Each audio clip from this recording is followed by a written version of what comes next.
Et donc, je suis accompagné de Julien. Salut Julien. Salut Christophe. Donc, salut, alors, pour la cette fois-ci tu viens en tant qu'urbexer. Ouais. Et juste avant de rentrer dans le vif du sujet, est-ce que tu peux te présenter brièvement d'où tu viens, etc. Mais brièvement. Bien sûr. Donc, moi c'est Julien, j'ai 35 ans. Bon, on est sous Perpignan, comme tu le sais, bien sûr.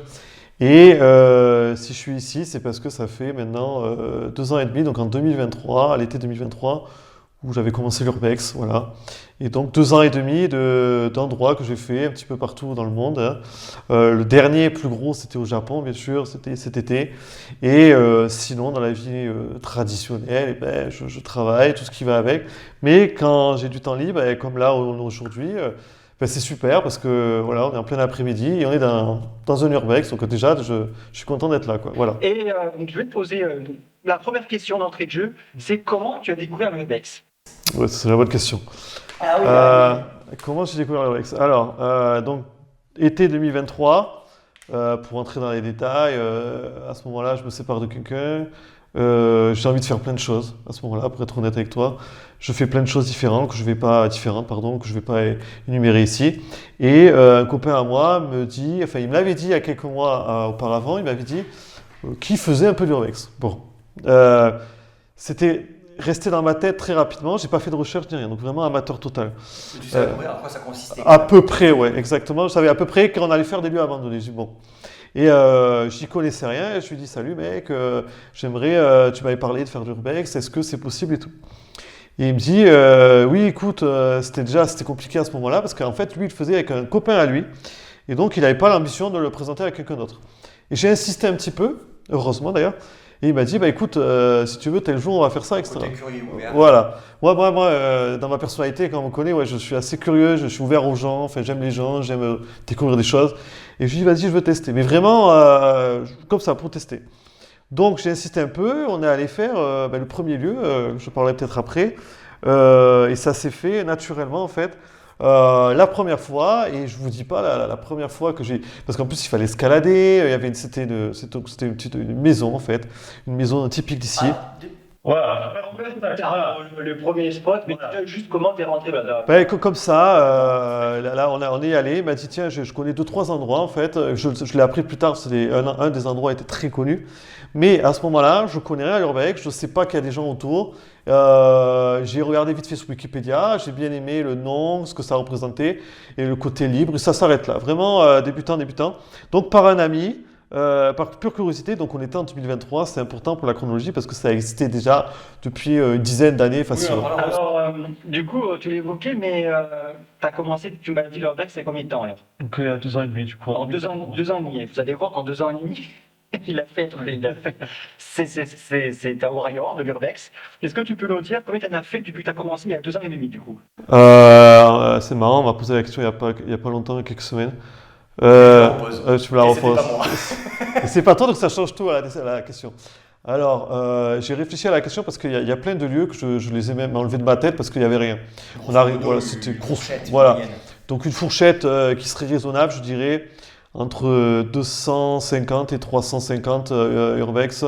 Bien sûr, très variable en termes de qualité, mais franchement, entre 250 et 350, sans problème. Donc en 2 ans et demi, ce qui fait un rythme que j'estime beaucoup trop élevé par rapport à la moyenne normale. Je rentrerai un peu plus en détail comment on peut faire de l'urbex. C'est la passion qui fait ça et c'est la passion. fait aussi un peu partout dans le monde. Ah oui, ouais, tout à fait, exact. Tu disais le Japon. Alors j'ai fait le Japon cette année, donc cet été, c'était un rêve. Je voulais vraiment en faire là-bas parce que j'avais évidemment repéré les endroits, j'expliquerai d'autres personnes qui l'ont fait il y a 4-5 ans. Et le Japon, c'était déjà un pays de rêve pour moi. Et en plus, faire de l'urbex au Japon, ça a été un sentiment et que j'oublierai jamais parce que c'était vraiment ma passion concrétisée. Ensuite, j'ai fait l'Italie, le Portugal, je vais retourner en Italie, et donc la Belgique aussi, j'ai fait un peu. J'ai pas fait l'Allemagne, ça c'est un truc que je dois faire. Donc l'urbex, ça fait voyager. Clairement, si vous avez pas envie de rester, vous restez dans vos zones de confort, ça marche pas si tu veux. Il faut voir ce qu'il y a autour. Et aujourd'hui, j'ai mes petites préférences, j'ai mes petits plaisirs. Et l'Italie et le Portugal sont 2 pays que je vous conseille très fortement pour l'urbex. Paradoxalement, on est allé en Suède. Pas du tout. Que dalle, voilà, Suède, Europe du Nord. Il y a des pays comme ça qui visiblement ne sont pas prêts à aller enfin, ne sont pas pertinents pour les. Un autre pays que je déconseille fortement, et qui pourtant est chargé en urbex, c'est les États-Unis que je déconseille. Législation très sévère. On en parle après. Oui, oui, Mais oui. d'accord. Très très dangereux. Il y a pas longtemps, il y a 2 urbexeurs extrêmement connus qui ont fait 2 jours de prison. On en parlera sur Voilà. l'alimentation, on va pas empiéter, mais d'accord. Voilà, donc là, maintenant, si tu me demandais mes objectifs, Oui, parce que est-ce qu'on fait pas le tour au bout d'un moment? oui, alors est-ce qu'on fait le tour là? Est-ce qu'on fait pas le tour là? Non, c'est vrai. Mais en fait, il y a toujours cette adrénaline de découvrir un lieu. Ouais. C'est comme une boîte de chocolat, on ne sait pas ce qu'on va trouver, hein, n'est-ce pas? Ou comme le sport, on commence, c'est là qui arrive pas. Voilà, voilà. Et pour tout te dire, dans la pratique, au début, je commençais toujours à plusieurs. Après, au fur et à mesure, je l'ai fait seul et c'est pas la même chose. Donc, il n'y a pas les mêmes risques, c'est différent. Donc, avec l'expérience, on fait des choses qu'on ne faisait pas au début, mais les plaisirs sont pas les mêmes. Mais c'est vrai que moi, je prends toujours autant de plaisir, mais sous une autre forme. Je reviendrai plus tard là-dessus. J'ai changé ma façon de faire l'urbex parce qu'au début, c'était très boulimique. 250, tu dis ça à n'importe qui. C'est pour ça que je te rappelais depuis 2 ans. Il vaut mieux le rappeler, ouais. C'est récent quand même pour l'activité. C'est plutôt récent dans ma vie. T'as tout déglingué là. Ah oui, là, ça m'est arrivé de faire, pour tout te dire, parfois on faisait du 15 heures de voiture par jour dans la même journée et 12 ou 15 spots. Donc 12 ou 15 endroits, il faut être une machine. La C'est-à-dire que, passion t'a pris vraiment d'entrée. oui, ouais, il y a une période, je reviendrai un peu là-dessus après, il y a une période qui a été très boulimique. Ouais. Ok. Et alors, tu l'évoquais tout à l'heure, donc je te coupe pour pas gâcher la surprise entre guillemets, mais ça tout de suite ton premier spot urbex. Oui. Alors, On suit toute sa première fois, on se Ouais. tous en général. voilà, la première fois, c'est. Parfois on les éviter, on oublie, mais là, en tout cas pour l'urbex, je pense qu'on s'en souvient. La première fois, je m'en souviens, et alors bizarrement, ça va être bizarre ce que je vais dire, mais j'ai pas eu un super souvenir de la première fois. Ah bah, Ça, c'est souvent- souvent que Ah ça ouais. arrive. Voilà, sans sous-entendu, mais Évidemment, j'arrive. la première fois, le lieu était, alors le lieu c'était donc une sorte de maison sur un étage qui appartenait à un agriculteur ici dans le coin. Rien d'exceptionnel, pas de meubles, plutôt vide comme endroit. Il y avait une partie stockage parce que c'était fruits et légumes avec mais j'ai jamais vu autant de palettes de ma vie. Ça faisait vraiment une montagne de palettes. Un lieu classique, il n'y a pas d'histoire spécialement. Par contre, la maison a été bâtie en 1890. Ah oui, quand même ouais. un passé historique intéressant. Elle avait un passé historique intéressant, on n'a rien C'est pas une trouvé. villa contemporaine abandonnée des années Tout à 2000. fait. C'était quand même du vrai urbex dans le sens, c'était parce que j'ai fait du moderne aussi, mais là c'est du vieux. Il était en assez bon état il y a 2 ans et demi.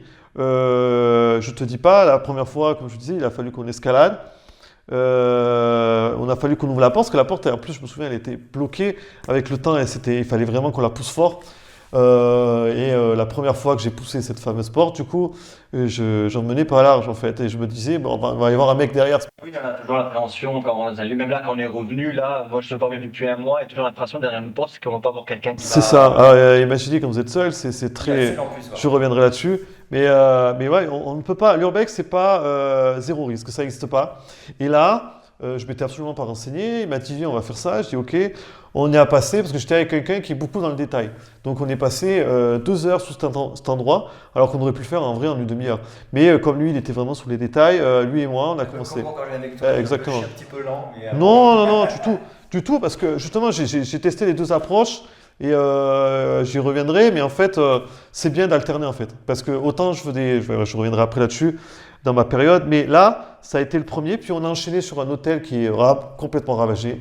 Alors là, c'est encore pire que le premier, il reste que le plancher, il est extrêmement dangereux. Par contre, lui, il a une histoire aussi, il y a eu un éboulement, donc ils ont dû le oui, tu laisser. m'avais montré. Moi, j'avais pas fait une vidéo parce que c'était fait sur le vif, il n'y a pas grand chose à faire, mais je vois du cadre de côté. Tout à fait. Il restait que l'armature, quoi, le gros œuvre. Tout à fait. Et là, ça a été mes deux premiers lieux. Et là, je me suis laissé 2 semaines avant de faire des recherches et de commencer.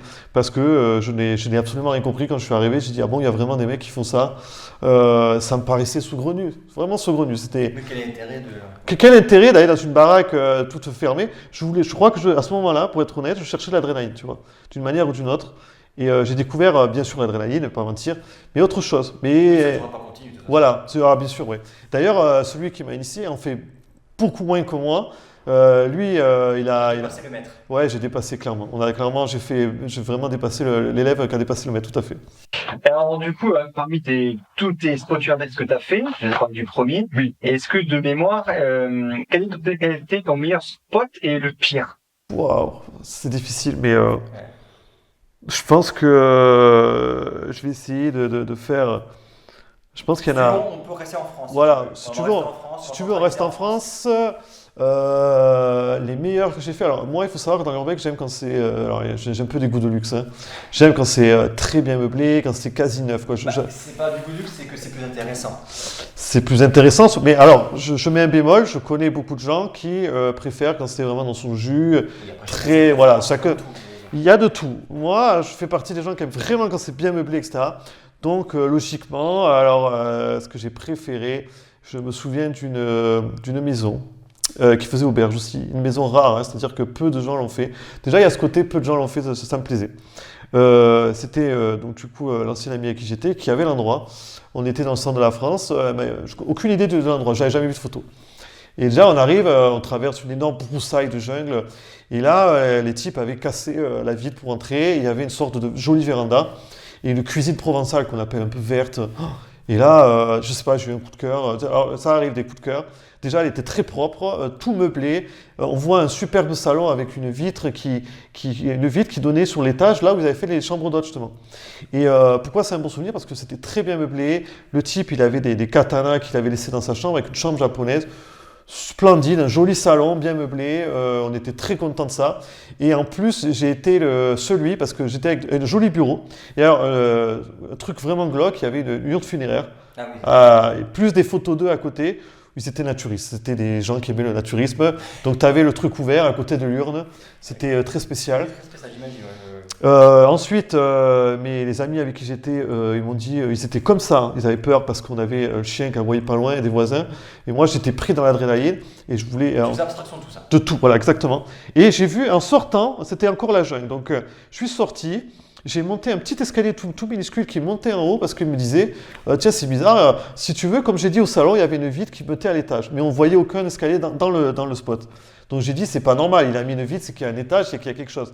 Donc j'ai été celui qui a été un peu curieux. Je suis monté à l'escalier, j'ai mis un petit coup de coude sur la porte et c'est ouverte, elle était ouverte tout simplement.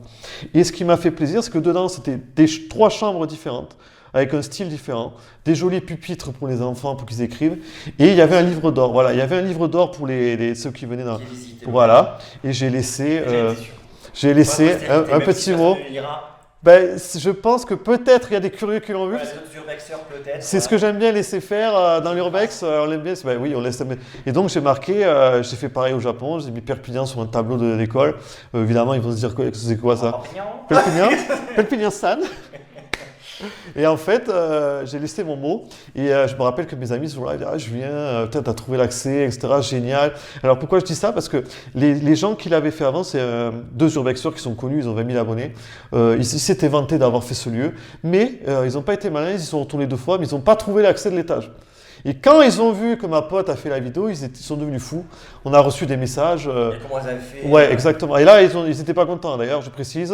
Comment vous avez fait? Maintenant, ça va tourner. Alors que c'est pas vrai.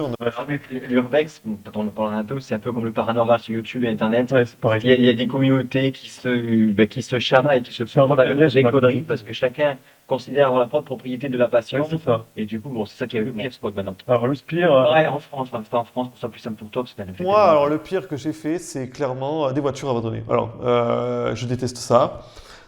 Pour moi, c'est pas de l'urbex. J'en ai fait ça pendant longtemps. Alors on a fait des garages remplis de voitures, des hangars remplis de voitures. Je sais qu'il y en a qui adorent ça. Pour moi, je suis désolé, hein, je veux pas être critique, mais je ressens rien quand je vois une voiture. Même s'il y a eu des beaux modèles, on avait des voitures rares, il n'y a pas de problème, des Triumph, des Alpines. Mais c'est pas bâtiment, quoi. C'est pas un bâtiment. Tu tournes la voiture, ça prend 2 minutes. Bien sûr. Quoi. c'est pour moi, je me C'est dis, dur, en plus, tu fais de l'argent. C'est ça. Sinon, les lieux squattés où je n'ai rien trouvé dedans, à part des choses un peu bizarres, c'est les trucs que je déteste le plus. Voilà, forcément. Il y a des risques aussi. C'est un des riches. Abandonné, Voilà, mais les lieux complètement vides ou cassés, c'est ce que je déteste le plus, forcément. Je déteste. Il n'y a rien quasiment, il n'y a rien à sauver. Ça m'est arrivé de me dire, là, il n'y a rien à sauver. C'est rare, mais ça arrive. Alors, comment tu procèdes pour trouver des spots urbex? Parce qu'il y en a beaucoup, dont moi, quand je vois sur Internet ou quoi, des gens ils te font des manoirs, des châteaux, on se dit, oh, mais comment ils font pour trouver? Et quand on essaie de leur envoyer un message ou quoi, ils répondent évidemment pas, parce que comme tu dis, ils veulent garder leur précaré. Alors, je peux comprendre pour pas le faire, tout en trop, pour pas que ce soit cassé, etc. Je le comprends. Mais bon, si en face on a une personne qui semble être correcte, et bon, on peut essayer de lui accorder de sa confiance, tu vois. Mais du coup, s'il y a beaucoup de débrouille pour toi, en tout cas, ça l'a été, parce que j'ai assisté à combien il procédait pour trouver un spot urbex, ça va vous l'expliquer. Et c'était dans le cadre de la vidéo de l'hôtel au Mosaïque, où nous sommes d'ailleurs, et qui n'était pas prévu, et c'est dans le cadre justement d'une démarche, d'une démarchage de spots, de trouver des spots urbex. Et donc, comment tu fais explique aux spectateurs comment tu fais, parce que moi j'ai vécu une fois. Voilà, c'est la question qui revient, je pense, le plus dans les chaînes d'urbex, c'est comment vous faites. Il n'y a pas beaucoup de secrets, je vais t'évoquer tout ce qui est possible et faisable, ok? La première solution, je vais faire dans l'ordre croissant, donc je vais commencer par ce que pour moi est le moyen le plus efficace, ok? Et qui va être le plus difficile, parce que pour ça, il faut une base, malheureusement, c'est l'échange. Et alors, l'échange, ça veut dire quoi? Ça veut dire que il faut avoir des contacts, il faut avoir des endroits à échanger. C'est-à-dire que c'est simple, il y a un endroit que vous avez fait, ça peut plaire à quelqu'un d'autre qui lui a fait un endroit qui vous plaît. Vous vous mettez d'accord, alors déjà, le premier conseil, c'est d'échanger les photos et la date quand c'est qu'il a fait. Parce qu'il y en a qui sont malins, ils vous l'envoient, il y a 4-5 ans, il a fait ça. Du résultat, vous vous retrouvez devant une rouille. Donc déjà, lui demander la date, lui demander des détails par où il est rentré, pour voir s'il ment ou pas. Parce qu'il y en a, c'est vraiment, je reviendrai sur la communauté. Donc l'échange, c'est avoir des endroits suffisamment et avoir des gens de confiance. Moi, je travaille avec 2-3 personnes, toute la France je parle, avec qui j'ai confiance. Il y en a qui m'ont un petit peu arnaqué. Le qualitatif que le quantitatif. Tout simplement. Tout simplement. Il y a des gens, alors on va pas vous faire confiance dès le départ, c'est-à-dire que comment on fait pour se faire connaître? Moi j'ai Instagram, j'ai 1100 personnes qui me suivent, ok? Donc du coup ça rassure un peu les gens. Ensuite on voit le nombre de photos que vous avez mis. Si vous êtes un urbexer qui va partout, qui a des jolis spots, on va commencer à vous considérer. Et c'est toujours pareil, comme dans la vie réelle en fait, plus tu as fait de choses. Donc ça, il faut avoir des endroits et en plus il faut avoir les contacts. Ça m'a mis au bas mot 1 an avant d'avoir des contacts sérieux. Donc ça fait beaucoup. Dès le début, ça ne marchera pas. Et j'ai eu dans mon histoire un peu de chance parce que j'ai contacté, je suis tombé sur 2 personnes, 2 filles qui faisaient un peu d'urbex et avec qui je suis allé. Alors il y en a une qui me donnait des endroits, on échangeait, et une autre avec qui j'ai fait ça pendant à peu près 1 an et demi ensemble. On a tourné partout. Donc elle avait quelques endroits qu'elle recevait, qu'elle cherchait. Donc on va arriver sur la deuxième méthode. La deuxième méthode en matière d'efficacité qui reste dans l'urbex, en tout cas. Ben, c'est ce que je te disais, c'est-à-dire on a pris ma jolie voiture, on va sur Google Maps, et donc sur Google Maps, on recherche ce qui marche bien, c'est chercher des lieux qui sont un peu isolés des autres. Pourquoi? Imaginons que vous trouvez un endroit qui est clairement abandonné, mais au milieu d'un village ou du centre-ville. Qui va vraiment oser rentrer là-dedans? Bien sûr, parce qu'en général, c'est des gens qui vont casser la porte, la fenêtre, malheureusement, voilà, c'est ça. C'est ça. Tandis que si c'est un lieu isolé, quand je dis isolé, il suffit qu'il y ait 100 mètres des voisins, ça suffit. Des endroits un petit peu isolés, en général, alors si ça doit être un urbex, ça sera plutôt isolé, voilà, soyons clairs. Donc ça, c'est comme ça. Il y a la presse aussi, parce que vous tapez fermé, abandonné, etc.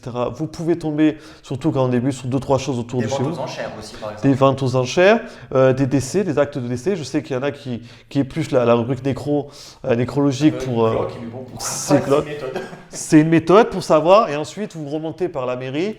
Souvent, ce sont des héritages qui se passent mal. Donc, vous attendez quelques mois. La personne est décédée, elle avait un certain âge. En général, alors ça aussi, on ne cherche pas des maisons modernes. Donc, quelqu'un qui avait un certain âge, des maisons de ce style-là, elle est morte il y a 3-4 mois. Tiens, si j'allais faire un tour, voir si ça a bougé, quoi. Donc, ça, ce sont les moyens les plus évidents, on va dire, les plus importants qu'on peut faire dans l'urbex. Donc, et puis le problème, c'est qu'il faut prendre sa voiture et y aller, voilà. Et puis il existe une dernière solution, c'est d'acheter les lieux. Ça aussi, ça peut arriver, voilà. Il y a des gens qui vous le vendent, etc. De mémoire, je pense que c'est tout après. Tu l'as fait, toi, t'as payé Alors, quand c'est à l'étranger, etc., que ça m'arrange de temps en temps, oui, ça peut m'arriver de temps en temps. À l'étranger, t'as pas trop le Ben choix, oui, t'as pas le tu peux choix. revenir, Je peux pas m'amuser à checker à l'étranger, voilà. Voilà. Le Japon, je te donne un exemple, je suis tombé sur des blogs d'étrangers qu'il avait fait, et il laissait énormément d'indices. Par exemple, il te laissait le nom de la préfecture, à peu près l'endroit où il était. Donc j'en ai trouvé 3-4 comme ça, et 2-3 que j'ai achetés parce que tout simplement, je peux pas tout simplement aller checker au Japon, c'est pas possible. Donc voilà, ça c'est les 3 méthodes qui reviennent le plus. De mémoire, il n'y a pas d'autre solution. La plus efficace pour moi à l'ancienne, c'est d'aller vraiment sur place, tourner un petit peu, ou d'échanger forcément. Mais échanger, je ne le conseille pas au début parce que personne ne vous connaît. C'est ça, il faut se faire un réseau. Il faut se faire un réseau. Et ça, par contre, je reconnais que ça peut être... C'est ça, je pense, qui décourage la majorité des gens qui commencent sur Urbex de mon point de vue, c'est pour ça que la plupart abandonnent. Voilà. Ok. Alors, on a parlé tout à l'heure, tu as une expérience que tu t'es fait arrêter, tu vas nous l'expliquer dans les grandes lignes, hein, parce que voilà, pour pas que ce soit trop long, mais comme tu on parlait aussi de certains indices, notamment qu'aux États-Unis aussi, c'était assez contraignant, l'urbex, parce que les lois étaient beaucoup plus dures qu'en France. Donc, on reste dans la législation. Que dit la loi sur l'urbex en France et que faire si la police vous surprend? C'était le cas pour toi. Alors, justement, la loi ne prévoit pas encore ce genre de choses, puisque la loi elle est assez claire là-dessus, c'est toute personne qui rentre sur propriété illégalement, etc., c'est du pénal, en fait, d'accord, avec un an d'emprisonnement et 12 000 euros, quelque chose comme ça. C'est sur le papier. C'est sur le papier. Mais l'urbex en tant que tel, évidemment, n'a pas été prévu par la loi, donc il y a un énorme flou. Alors, il faut savoir que si vous laissez votre maison à l'abandon, il y a des risques, salubrité, etc. Le préfet ou le maire peut vous obliger à faire quelque chose. Et si ce n'est pas le cas, ils viennent mettre un joli panneau disant que ce lieu est condamné, etc. C'est une zone grise en gros. C'est une zone. Ce que tu m'avais dit lors de le premier UBS. Voilà. Je mettrai l'extrait d'ailleurs quand tu me dis, quand tu parlais de la législation. Voilà, c'est une zone très grise. C'est ni oui, si ni non, faut pas se faire prendre. Moi, je conseille, si jamais ça peut vous arriver, un voisin, ou pas forcément un flic, hein, mais un voisin ou un gendarme qui vous arrête, de dire très clairement, de montrer que vous êtes là pour faire des photos. Je vous rappelle qu'ils n'ont pas le droit de fouiller vos affaires personnelles comme ça, ce qu'il y a dans l'appareil photo. Voilà, vous juste vous expliquez que vous voulez. Si vous voulez leur montrer ce que vous avez, vous pouvez. Comme preuve de bonne foi. C'est ça. Moi, la plupart du temps, les gens, si vous êtes de bonne foi et que vous vous montrez que vous n'êtes pas là pour voler ou casser, ils vont vous laisser tranquille. Au pire, ils diront là, revenez plus, mais c'est ça. Ça n'ira pas plus loin. La plupart du temps, ça s'arrête à une garde à vue de quelques heures, sauf si évidemment vous venez pour autre chose. Et là, on part sur quelque chose qui n'a rien à voir. Mais autrement, ils le sentent quand même. Ouais. Justement, quand on a fait cet endroit la première fois, et il faut savoir que quand on est ressorti pour reprendre des batteries, on avait croisé la police justement il y a un virage en contrebas, qui s'est arrêté quelques secondes. On s'est dit c'est bon, c'est pour nous. Puis on ne sait pas pourquoi ils sont partis. Alors, comme j'ai dit à Julie, les caméras et tout, ils ont compris qu'on devait faire des urbex. Moi, je pense que les filles connaissent le phénomène urbex, je pense. Pas tous, mais voilà. Donc je pense que c'est pour ça qu'ils ont laissé, parce que bien vu qu'on n'a rien cassé. En plus, le lieu est déjà assez dégradé. Et je pense que c'est pour ça qu'ils sont passés à côté. Mais pour toi, une fois, ça n'a pas été malheureusement le cas. Non, on était sur un lieu qui était, on était mal renseigné justement. On pensait, en fait, il était ouvert quelques mois dans l'année. On nous a expliqué plus tard. Et au moment où j'essayais de pénétrer dans le lieu, un gendarme est arrivé en courant, littéralement, en me pointant son arme dessus, arrivé sur moi, et me disant de descendre, etc. Et là, comme c'était un lieu très isolé, ils étaient que deux, et ils m'ont mis les menottes, persuadés qu'on était cambrioleurs, parce qu'ils n'ont pas arrêté de nous répéter combien vous êtes, etc. Il a fallu beaucoup de négociations et de parlementer, ça a été assez... Beaucoup de sang-froid. Si on vous surprend, que vous savez, vous n'avez rien fait. Ouais. Restez calme, voilà, restez calme. Vous n'avez rien fait. Eux, ils cherchent à savoir, parce que je me mets à leur place, on ne sait pas si vous êtes dangereux ou pas. Une fois que la situation s'est un peu calmée, un peu plus, je leur ai demandé de m'enlever les menottes parce qu'ils n'ont pas voulu tout de suite. Et alors nous, ce qu'on a fait, c'est qu'on a montré qu'on avait des chaînes YouTube, etc. Donc ils ont vu qu'on était vraiment, voilà, Instagram, une preuve quoi. Et là, ils ont commencé à prendre mesure et ils nous ont expliqué que le lieu n'était pas vraiment abandonné en fait. Donc là, c'était vraiment la merde. Et d'ailleurs, on leur a dit qu'on allait. Alors, la petite blague, c'est qu'on leur a dit qu'on allait continuer ce qu'on faisait. Hein. Ils ont juste dit qu'on ne vous recroise pas, par contre. Parce que si on vous recroise, on vous arrêtera. De toute façon, ils vous ont pas recroisé, l'endroit n'était pas abandonné. On allait dans un village qui était à 15 minutes et chance pour nous, on ne les a pas recroisés. Sinon, je pense que ça aurait mal fini. Mais bon, ils ont été, à la fin, ils ont été plus compréhensifs. Voilà, je pense qu'ils ont eu très peur qu'on était armés ou plusieurs. Ça se comprend aussi. Donc en fait, voilà, si ça vous arrive, que vous n'avez rien fait de mal, vous montrez des photos, vous expliquez au pire, je pense qu'ils vont dire on va dégager et puis c'est tout. Comment tu vois l'évolution de l'urbex dans le temps? Parce que ça fait déjà plusieurs années que c'est une sorte de phénomène de mode, on voit sur YouTube, on voit plein de blogs photos, etc. Ça dure depuis un certain temps. C'est à la fois récent, mais pas trop vieux non plus. Et comment tu vois sur le temps l'évolution de cette pratique, de ce phénomène de mode pour certains aussi, hein, on peut dire. Alors clairement, avant je voulais pas parler de phénomène de mode, mais là je me suis rendu compte que c'était comme le paranormal. Hein. Comme le paranormal, voilà, qui est très lié à l'urbex. Je dirais que malheureusement, je vois pas beaucoup de positifs ou plusieurs choses. Déjà, pour toi, c'est un engouement ou un phénomène de mode, un titre pour toi? Qu'est-ce qui t'a fait changer le basket de l'engouement au phénomène de mode, justement? Je pense que c'est un phénomène de mode parce que j'ai vu de plus en plus d'amateurs voilà, venir, faire des choses. sans respecter les règles de l'urbex. J'ai vu de plus en plus de gens se commenter sur les vidéos YouTube, sur Instagram, être intéressés par ça, mais sans s'en donner les moyens en fait. C'est-à-dire arriver, que ce soit servi sur un plateau, tout ça. Il n'y a pas ce qui a fait l'urbex, quoi. Et en plus, deuxième chose, c'est que je vois de plus en plus de lieux cassés, dégradés. Ça n'a rien à voir avec l'urbex. Donc pour moi, ce sont des gens. Alors, et en plus, on est dans un milieu où on est des profils très différents. Ceux qui viennent graffer, ceux qui viennent casser, ceux qui viennent voler, ceux les antiquaires, les vrais urbexeurs, ceux qui viennent squatter, ceux qui prennent des photos, voilà. Voilà, ceux qui viennent faire du para, ceux qui viennent squatter. Donc on est une espèce de mélange de Bouli-boulga, là, ça fait. Globi-globa, voilà. Mais on est un peu le bas de la société, c'est-à-dire la société un peu reclus là. On est un peu marginaux, soyons clairs. Il y a pas mal de gens marginaux dans ce milieu-là, franchement. Et donc je vois que ça devient un phénomène de mode parce que les gens commencent à connaître ce mot. Les mairies, Ça fait des vues sur YouTube. ça fait des vues, ça, voilà. On revient aux mêmes mécaniques. C'est parce que l'urbex c'est très visible en soi, c'est-à-dire c'est des photos, et on comprend, tout le monde comprend le principe assez bien. Ouais, il y a un engouement qui se fait, malheureusement, pas dans le bon sens. Et puis ça va devenir de plus en plus rare. Aujourd'hui, je vois que les endroits sympas sont de plus en plus rarissimes parce qu'on ne construit que du moderne. On ne fait plus de l'ancien comme on faisait il y a 100 ans. Donc les beaux lieux, ils sont tous anciens. Tu verras jamais un beau lieu qui date de 2020, 2010, quoi. Parce que c'est du Ikea, c'est du moderne, tout moche, tout dégueulasse. Et donc, à terme, c'est voué à disparaître quelque part. Donc, toi, t'es plutôt pessimiste pour l'avenir de l'urbex. Plutôt pessimiste. Moins de spot, peut-être plus de réglementation dure aussi, etc. Tout ça, tu La réglementation, il n'y a pas longtemps, j'ai vu un youtubeur urbexeur arrêté parce que la réglementation se durcissait. Il recevait des plaintes de propriétaires alors qu'il laissait les squatteurs sans rien dire. Et il en a eu assez parce que, oui, à force d'être médiatisé dans l'urbex, on a des problèmes, on a eu des plaintes. Moi, j'ai déjà eu des amis qui ont eu plusieurs plaintes. Donc, c'est pas anodin ce qu'on fait. Donc, oui, il faut être capable. Il y en a qui ont eu des amendes de plusieurs milliers d'euros aussi, que je connais. Il y en a qui ont eu le matos cassé ou volé. Ouais, c'est pas anodin. Je pense que ça va encore durer une bonne dizaine d'années sans problème. Oh, quand même. Quand même, ouais. Parce qu'il nous reste du patrimoine. Ouais. Il nous reste encore du patrimoine et ça, moi je milite pour la sauvegarde de notre patrimoine et de ce qu'on faisait avant qui était 1000 fois plus beau qu'aujourd'hui. C'est sûr. Pardon, mais tu parles de cette urbexation qui a hérité à cause notamment de la loi. Ouais. C'est aussi une chose intéressante qui peut être un peu paradoxale, ce que je viens de dire, ce qui faisait aussi moins de vues. Et Oui. on pourrait s'expliquer par le fait que comme tout phénomène de mode, comme paranormal, tout le monde veut s'y mettre. Oui. Au bout du moment, il y a tellement de choix. Ce qu'il a dit, oui. En fait, on ne sait plus quoi regarder. Moi-même, parfois, le paranormal, je reste sur ça parce que c'est ce qui m'a fait aussi, Bien sûr. j'aime aussi. Mais le urbex, c'est pareil.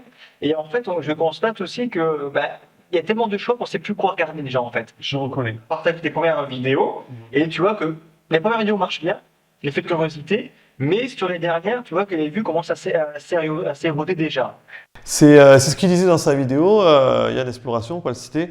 Mais en fait, alors moi je vois deux phénomènes, c'est que déjà oui, il a raison, il y a trop de gens qui en font.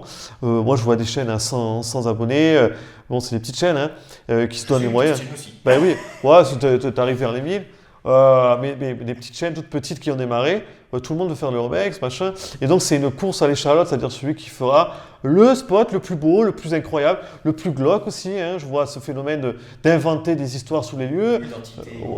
Ah, ça va plus loin. Il y en a, ils sont telle personne, il y a eu un viol, il y a eu des meurtres, ça c'est classique. Toute la famille est morte, c'est pas vrai, c'est ça, je les ai fait, c'est pas vrai. Mais ça plaît, les gens ils cliquent comme ça. Oui, c'est putaclic. Et oui, mais ça c'est le problème, c'est que les gens à force tu les prends pour des idiots comme ça.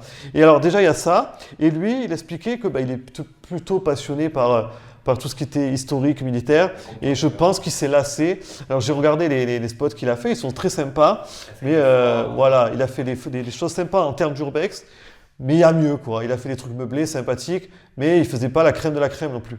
Donc voilà, des youtubeurs qui font la crème de la crème, il n'y en a pas beaucoup, c'est-à-dire des lieux rarissimes. Qui font des lieux géniaux, mais ils sont payés par des tours, genre le voyage, genre découvrir des lieux, enfin, ils ont des raisons qui sont C'est ça, voilà, c'est ça. Je pense que, tu vois, vous voyez lesquels, sur les jeunes matchs, sont assez connus, ils font toujours des lieux formidables. Exactement. Tout le pays du monde, mais comment ils font quoi, les Mais gars, on leur dit où sont le lieu en même temps. Donc c'est les abonnés qui leur disent tiens il y a tel lieu, d'autres urbexeurs qui leur disent, donc c'est facile comme ça. Moi aussi je peux faire ça, mais c'est vrai que qui sont jamais découverts du bruit, voilà, des lieux formidables. Voilà. C'est comment encore le paranormal, je fais des mécaniques, ce sont les 131 aspects, c'est un peu pareil.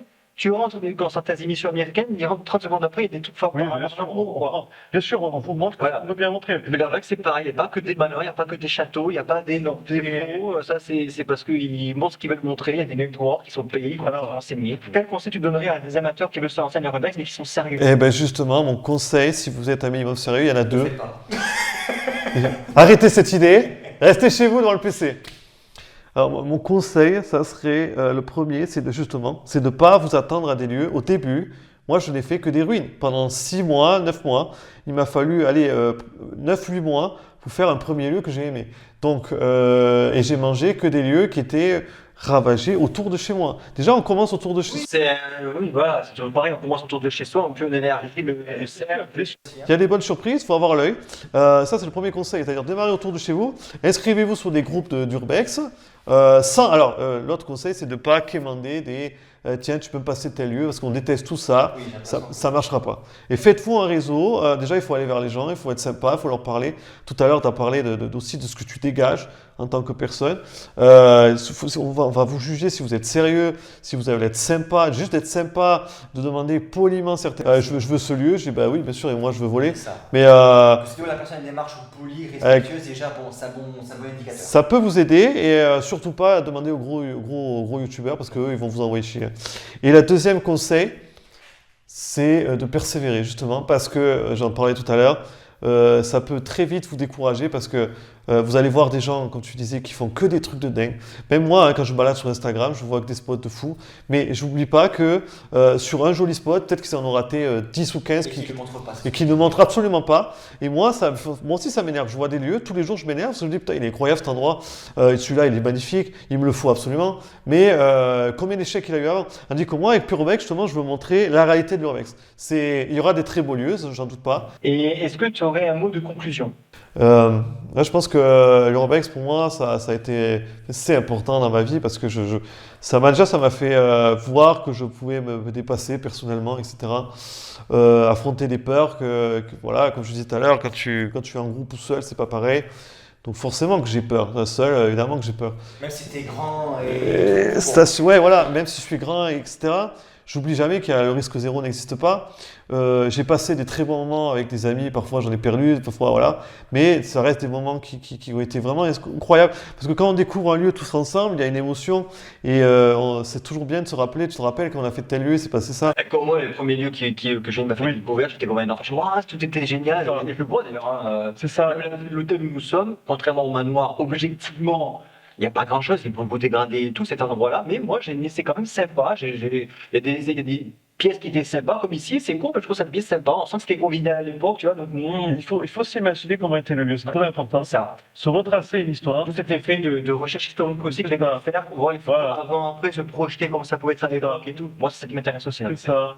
Et si vous êtes quelqu'un de nature un peu curieuse, à aimer le silence, le calme, aimer des choses qui, aussi l'adrénaline, hein, aimer l'adrénaline, quelque chose qui peut parfois vous mettre dans un état de stress ou quoi que ce soit, mais l'adrénaline de découvrir quelque chose, si vous êtes curieux de nature et que vous aimez l'histoire et le patrimoine, je crois que c'est quelque chose qui peut vraiment plaire, marcher, et que je conseille, tout en étant prudent, mais je ne ferai pas excès de confiance, c'est-à-dire que testez, faites votre propre expérience, voyez comment ça se passe.